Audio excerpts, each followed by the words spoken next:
Capítulo 30 del curso bíblico recorrido por las Sagradas Escrituras por los 4 Evangelios y Hechos de los Apóstoles.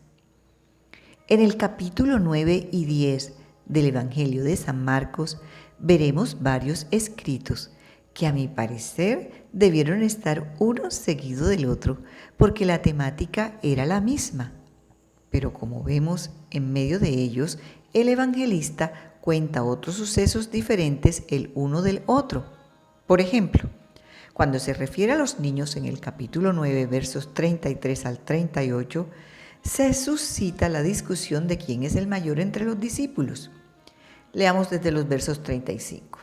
Entonces él se sentó y llamó a los 12 y les dijo: si alguno quiere ser el primero, será el postrero de todos y el servidor de todos. Y tomó a un niño y lo puso en medio de ellos, y tomándole en sus brazos les dijo: el que recibe en mi nombre a un niño como este, me recibe a mí, y el que a mí me recibe, no me recibe a mí, sino al que me envió. Después de una separación de varios versos, ya en el capítulo 10, vuelve a hablar sobre los niños, cuando en los versos 13 en adelante le presentaban niños para que los tocase, y los discípulos reprendían a los que los presentaban.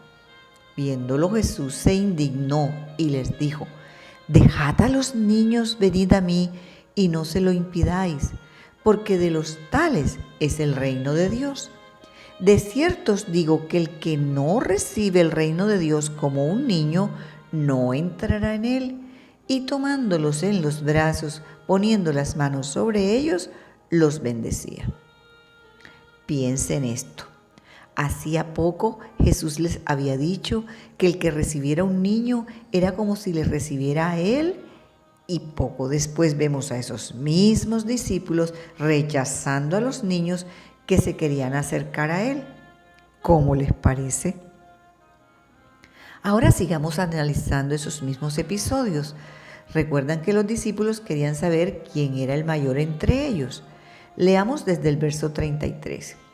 Y llegó a Capernaum, y cuando estuvo en casa les preguntó: ¿qué disputabais entre vosotros en el camino?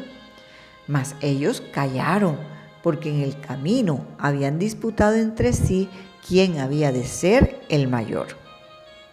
Recuerden que él les puso el ejemplo de los niños. Pero vea esto en el capítulo 10. Vuelven los discípulos con el mismo tema.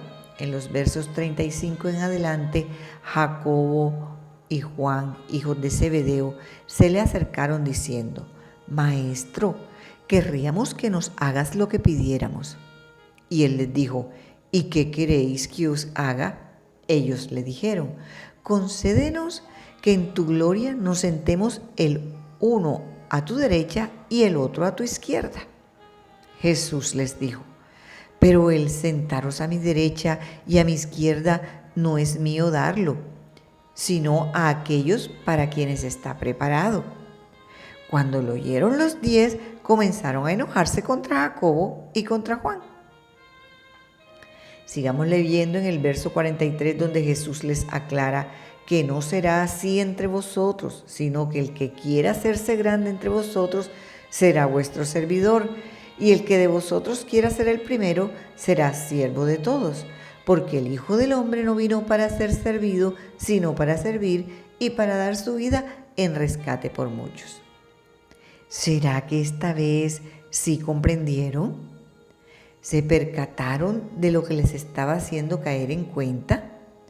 Así que cuando usted esté escudriñando las Sagradas Escrituras, debe leerlo todo para ir armando el rompecabezas que ficha a ficha va dibujando el plan perfecto de Dios para la humanidad por medio de su Hijo Jesucristo.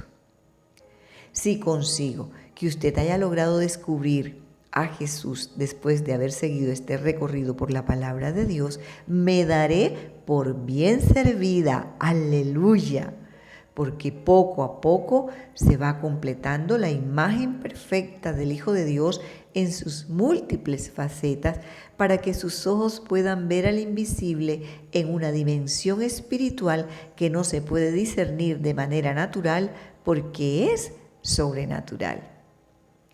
En el capítulo 12, desde los versos 28 en adelante, Jesucristo le habla a los escribas de la ley cuando le preguntaron cuál era el primer mandamiento. Dice así: Jesús les respondió: el primer mandamiento de todos es: oye Israel, el Señor nuestro Dios, el Señor uno es. Y amarás al Señor tu Dios con todo tu corazón, con toda tu alma y con toda tu mente y con todas tus fuerzas. Este es el principal mandamiento. Y el segundo es semejante: amarás a tu prójimo como a ti mismo. No hay otro mandamiento mayor que estos. Entonces el escriba les dijo: bien, maestro, verdad has dicho, que uno es Dios y no hay otro fuera de Él. Y el amarle con todo el corazón, con todo el entendimiento, con toda el alma y con todas las fuerzas, y amar al prójimo como a uno mismo, es más que todos los holocaustos y sacrificios. Jesús entonces, viendo que había respondido sabiamente, le dijo: no estás lejos del reino de Dios. Así que un escriba de la ley, que era muy legalista, se le había descorrido el velo al oír la explicación sobre la ley de Moisés, por dos cosas. La fe viene por el oír la palabra de Dios. Es por ello que cobra importancia el estudio de este recorrido por las Sagradas Escrituras, porque en la medida en que usted vaya andando por los evangelios, su fe se va a ir acrecentando. Aleluya.